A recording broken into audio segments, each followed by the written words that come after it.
High, আজকে বানানো দেখানো যাবে পটল ভাজা কেমন করে ভাজি। যে জানে না ওর জন্য এটা, ছেলেদের জন্য বিশেষ করে যারা বাইরে থাকে ওদের জন্য বিশেষ করে এটা ভাজা বানানোর রেসিপি। দেখো পটল কাটা হয়ে গেছে, একটা পটলের 4 ভাগ করা হয়েছে। এদিকে আমার তেলটা গরম হয়ে গেছে, এখন পটলগুলাতে একটু মাখা যাবে। লবণ, হলুদ একটু মাখিয়ে নেব। এখন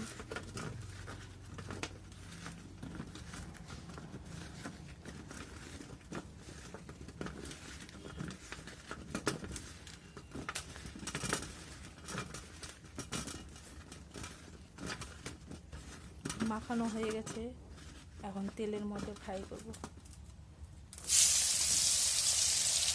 সব দিয়ে দিব একবারই।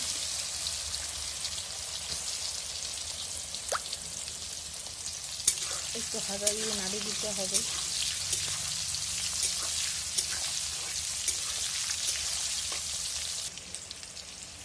পটলটা একটু 5-10 মিনিটের মতো সময় লাগে ভাজতে। একটু লাল হলেই বুঝতে পারবা পটলটা ভাজা হয়ে গেছে।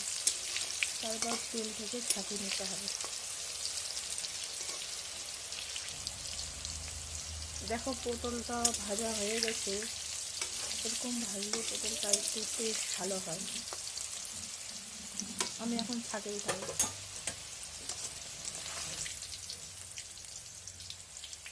একবার তেলটা একটু যেন উঠে যায়।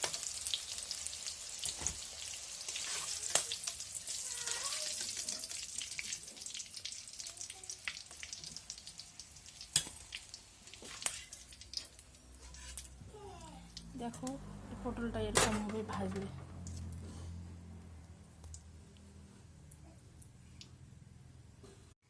আপনাদেরকে যদি ভালো लगे तो लाइक शेयर कर दीजिए, फॉलो कर लीजिए।